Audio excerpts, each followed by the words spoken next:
it's Ashleigh from Sweet Dreams Bake Shop, and today is Vlogmas Day 15. And I'm actually going to be talking about something that I feel I've vaguely said on this channel, but haven't really gone in depth about. And that is baking business burnout. Now, before I get to that though, we of course are going to start with opening up my friend's calendar.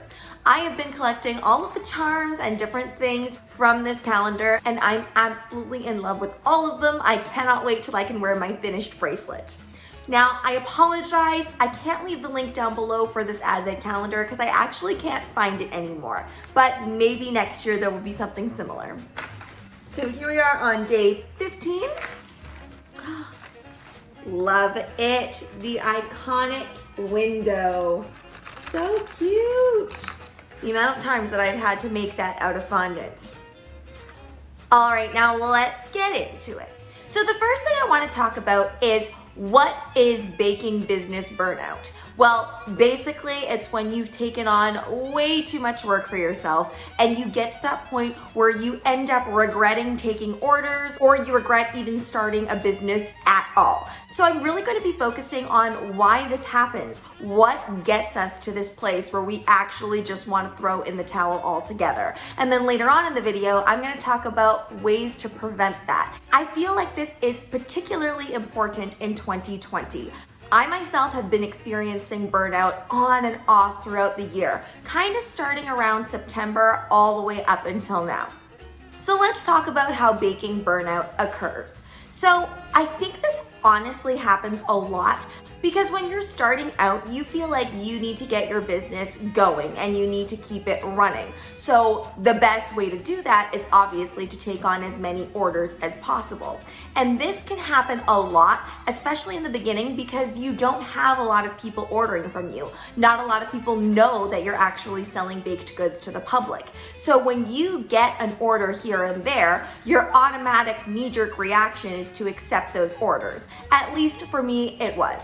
And when I was first starting out, I didn't have any children or any other real responsibilities. I mean, I was going to university, so that was my responsibility, but I lived at home with my parents who really did a lot for me. So I didn't really have to do much except for focus on going to university, teaching piano, and fulfilling all of these orders. So I would end up taking on a bunch of things. And I know this sounds a little bit ridiculous, but I wouldn't really keep a calendar on me at all times. So when people placed an order, there wasn't a thought in my head that said, oh, I shouldn't place an order for them because I already have 2 orders or whatever due for that day.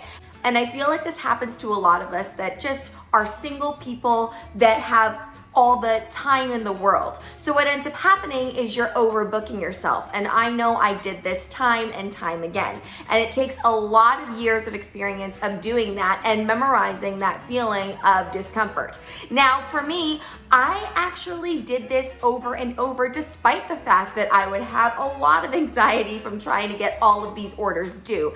And I would also really struggle with time management. If you've watched any of my videos before, you guys know that I did have to stay up until 2 or 3 in the morning writing essays and doing cookie orders.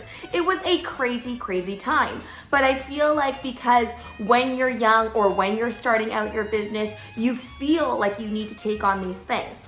The world, as in the social media world, often outputs that a lot of young people are super hardworking. I mean, you see young entrepreneurs starting up their business, and most of us think, well, you can't just sit there to start things up. And while that is very true, and you are going to need to put in hard hours into something, I think it's also about having a balance, because if you push yourself too much, you're not going to want to do this anymore. Now let's fast forward, and let's say that your business has been thriving for a few years. Don't think that you're safe from burnout. In fact, it can get even worse. So you think that you have everything under control because you've learned how many orders are actually manageable. But there are always those times where you squeeze in just one more order, and that one more order can actually make the difference between you having a good night's rest and you staying up half the night because you're stressed about the order that you have to do the next day. And so then you end up getting up early at 4 o'clock in the morning to try to finish this. And if you have children and if you have a family or other responsibilities, then that also is a part of your day. And this is what makes it really, really hard for home baking business owners, because your business is constantly following you everywhere you go. And I know a lot of you have probably started working from home in 2020. Maybe you did it for a period of time, then went back to work, and maybe you're in lockdown again. And I worked from home for a short period of time. And let me tell you, it was very, very hard to differentiate relaxation time and rest time from work time, because when your work is from home, you sometimes end up working double time. Now, some people are really, really good at setting those boundaries. I myself am not one of those people, so I had to try extra hard to make sure that I said, no, this is the rest time. But we are going to get into that more later on in the video about how to prevent this burnout from happening. Now, why is burnout happening in 2020? Especially for those that are working from home. You would think that you would have more time because you don't have to drive or commute to work. But no, it gets even worse in 2020 in my opinion. Now, you guys know, I am not running a home baking business right now, but for some reason, I feel like I've taken on more orders now than I have in the past.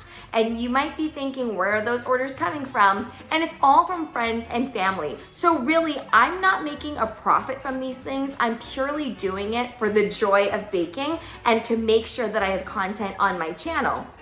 And some of the things that I've been doing, I haven't even really utilized for my channel. I've just kind of been like, okay, I'll do that for you. And I feel like that's when I run into a lot of issues, and maybe you run into these issues too. The more casual you are with your orders, it seems like the more overwhelmed something can become. So I've got to be really, really careful and make sure that I only take on the orders that I actually want to do and that are useful for my channel purposes. For you guys, of course, it's going to be taking on the orders that are going to profit you the most. And that's why you'll notice that a lot of really, really successful home bakers will have a minimum of a $2,000 spend or something of the sort.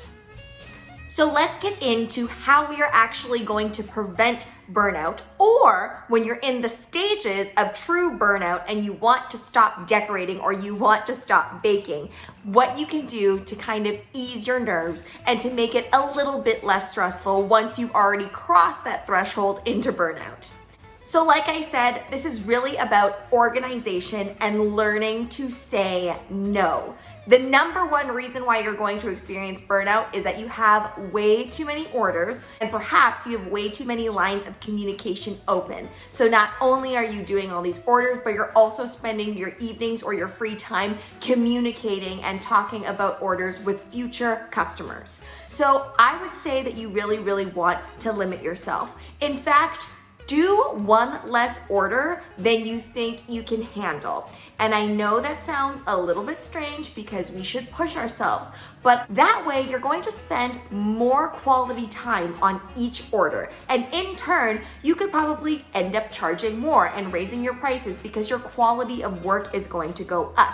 So again, what you want to do is you want to get to a level where you can charge reasonable prices, but also not have to spend hours and hours and hours trying to do a marathon of orders. The next tip is to schedule in break and rest times. How many of you guys have skipped lunch, breakfast, or dinner because you were getting orders done and you just hurriedly stuffed something in your face while you're decorating? I know I've done that so many times, but I really, really, truly think that eating with family, or even if you live by yourself and just settling down with a nice meal is really, really important. It's really going to clear your brain and ready you for the next thing that you need to do. Tip number 3 is to make sure that you've refined your practices. So make sure that you do always have backup cakes on hand, backup cookies on hand. Make sure that you don't have to do things twice. I was talking to my friend the other day who is incredibly fast at everything she does in terms of cake and decorating. I cannot tell you how many times her and I have been working together and I turn and I look and she's done her first 3 cake orders while I'm still working on the first one. This is, of course, when I was still working at a commercial bakery. So it is so important that you save time by not making mistakes. And I know that's easier said than done, but that will come. And you are going to learn how to do things so that you always get it right every single time. Here is the major one, and this kind of encompasses all of the other tips that I just gave you.